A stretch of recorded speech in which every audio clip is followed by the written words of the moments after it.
Olá, bom dia, meu irmão, minha irmã. Vamos estudar a lição número 2. Hoje é sexta-feira, 9 de janeiro. Vou estar apresentando aqui para os irmãos o estudo adicional. A lição dessa semana tratou sobre o tema razões para ação de graças e oração. O verso para memorizar foi: estou certo de que aquele que começou boa obra em vocês há de completá-la até o dia de Cristo Jesus. Filipenses 1, verso 6. A lição dessa semana, ela enfatizou dois temas principais. Primeiro, a gratidão e a oração estão intrinsecamente conectadas, como as duas faces de uma mesma moeda. E segundo, a gratidão e a oração, entre outras coisas, servem como manifestações concretas da boa obra de Deus em mim e em você. O estudo adicional trouxe para nós aí a seguinte palavra: muitos são incapazes de fazer planos definidos para o futuro. Sua vida é incerta.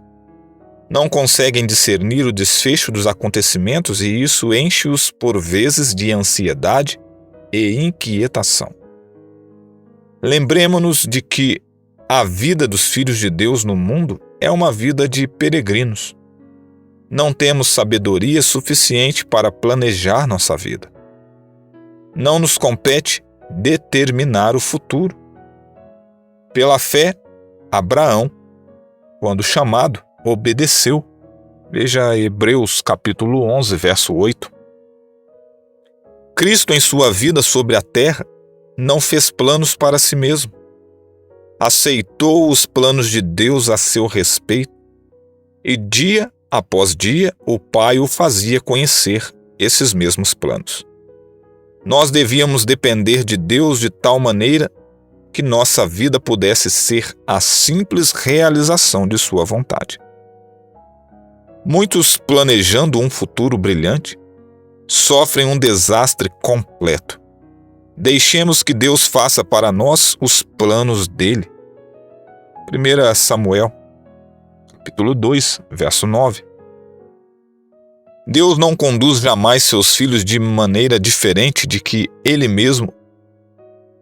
eles mesmos escolheriam se pudessem ver o fim desde o princípio e discernir a glória do propósito que estão realizando como seus colaboradores. A Ciência do Bom Viver, página 306. Gratidão e oração, como nós vimos aí, é uma dos temas enfatizados nessa semana, E essas duas ações, a ação de ser grato e a oração, estão intrinsecamente interligadas. Um elemento característico nas cartas do apóstolo Paulo é a seção de ações de graça, que funciona essencialmente como um ato de oração. Essa ideia pode ser ilustrada de forma muito clara através de uma tabela, se você pensasse numa tabela. Vamos ver aqui algumas passagens. Não vou citar todas, mas Romanos capítulo 1, versos 8 e 9, 1 Coríntios capítulo 1, verso 4, Efésios capítulo 1, verso 15 e 16, que diz assim: por isso também eu não cesso de dar graça por vocês, mencionando-os nas minhas orações. Quer ver Filipenses 1, verso 3 e 4? Diz assim: dou graças ao meu Deus, fazendo sempre com alegria súplicas por todos vocês em todas as minhas orações. Ou Filemon, que diz assim, capítulo 1, verso 4, que tem um capítulo só, Dou graças ao meu Deus, lembrando sempre de vocês nas minhas orações. Então você consegue ver praticamente quase em todas as cartas de Paulo, ele exercita essas duas, ele dá ênfase, né, a esses dois temas, né? Gratidão e oração. Estão realmente como se fosse duas faces de uma moeda, né? A gratidão e a oração. 3 observações principais podem ser extraídas dessa tabelinha aí que eu mencionei aqui, alguns versos, né? Primeiro, para Paulo, dar graças é um ato de oração, uma vez que a ação de graça está constantemente entrelaçada com oração. Segundo, mesmo quando a sessão de agradecimento em algumas cartas de Paulo não menciona explicitamente o termo oração, é importante nós percebermos que a sua gratidão é dirigida a Deus, né? E terceiro, a repetição do termo sempre sugere que tanto a oração quanto a ação de graças eram componentes constantes e, inclusive, essenciais na vida de Paulo. É importante notar também que Paulo esperava que seu público, eu e você, naquele caso ele estava falando ali para os irmãos de Tessalônica, para os irmãos de Filipos, irmãos de Colossos, né? De Romanos, né? Os irmãos de Roma, mas para mim e para você também, meu irmão, aqui hoje do século 21, né? É importante nós notarmos que ele esperava que eu e você o imitasse, né? Tendo também uma vida de ação de graças e oração. Para Paulo, uma característica visível dos ímpios é o fato de que eles não honram e nem agradecem a Deus. Você pode confirmar isso na passagem lá de Romanos, no capítulo 1, verso 21. Em contraste, ele nos incentiva a sermos agradecidos a Deus. Ao pedir aos coríntios, à igreja de Corinto, que orasse por ele e por seus colaboradores, Paulo desejava que muitos dessem graças a Deus em favor deles. Em Efésios, Paulo descreveu as características daqueles cuja vida estava cheia da presença do Espírito Santo. Isso está relatado aí, você pode confirmar isso em Efésios 5, verso 18 ao 21. Essas pessoas promoviam a edificação mútua, falando entre si com salmos, hinos e cânticos espirituais. Segundo, enchiam sua vida de louvor, cantando e louvando no coração ao Senhor. Expressavam gratidão, dando sempre graças por tudo ao nosso Deus Pai. E quarto, sujeitavam uns aos outros no temor de Cristo. Assim, meu irmão, minha irmã, dar graças a Deus estava para eles e também para mim e para você no mesmo nível de cantar louvores a Ele. Era um ato de adoração.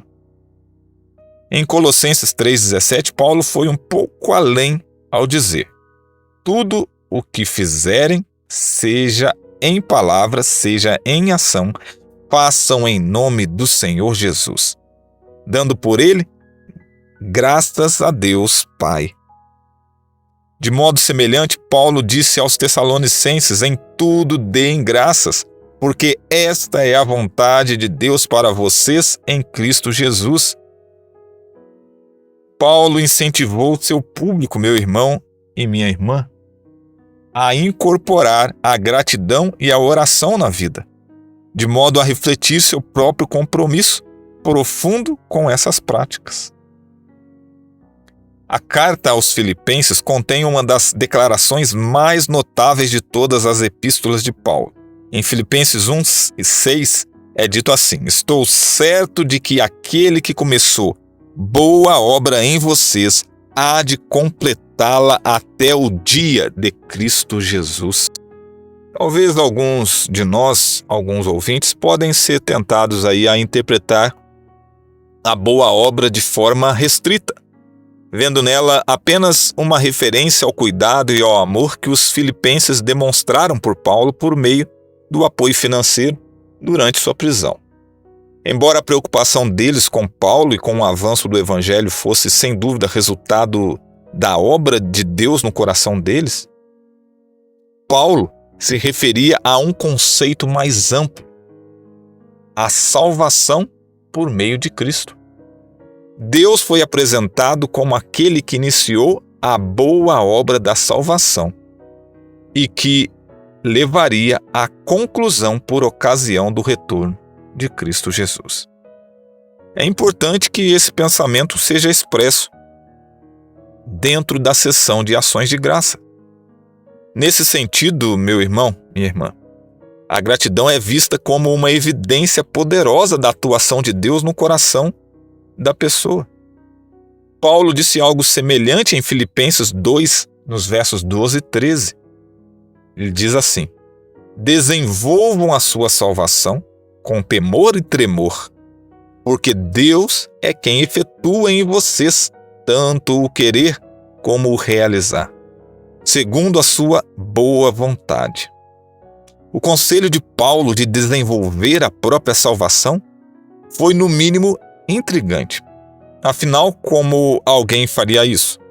Como alguém teria o poder de desenvolver a sua própria salvação?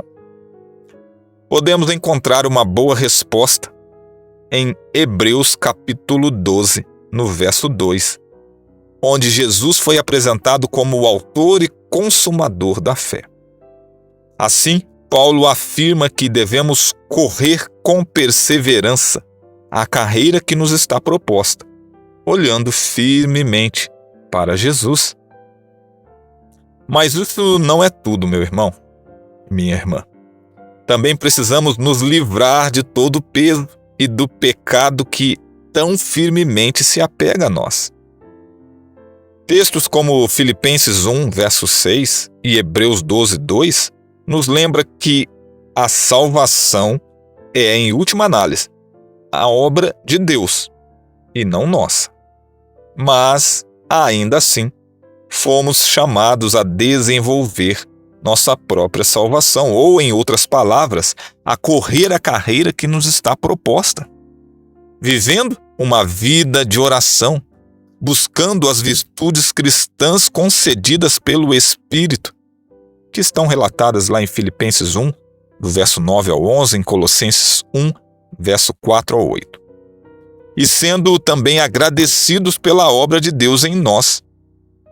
Em resumo, devemos viver de maneira digna do Senhor, para o seu inteiro agrado, frutificando em toda boa obra e crescendo no conhecimento de Deus. Meu irmão, minha irmã, todos nós gostamos quando coisas boas nos acontecem, não?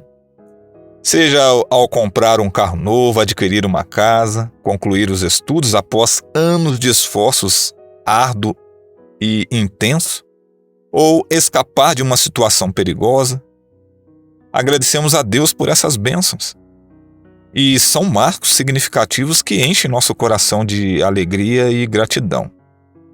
Mas, se prestarmos atenção a tudo ao nosso redor, encontraremos incontáveis motivos para sermos gratos. Ainda assim, nada, meu irmão e minha irmã, nada deveria inspirar mais gratidão do que o reconhecimento da boa obra que Deus tem feito em mim e em você.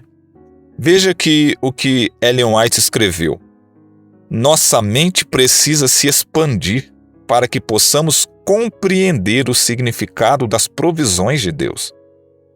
Devemos refletir os mais elevados atributos do caráter de Deus. Devemos ser gratos por não sermos deixados entregues a nós mesmos. Amém? Bem, aqui nós encerramos a lição desta semana com esse comentário da lição de sexta-feira, que abordou não somente sexta-feira, mas toda a semana. O meu apelo a você é que você se prepare para amanhã, na classe da Escola Sabatina, compartilhar as lições que você aprendeu e também as suas dúvidas com os seus irmãos ali na classe da Escola Sabatina. E amanhã à tarde nós daremos início à lição número 3, Vida e Morte. Até lá, um forte abraço, paz e graça.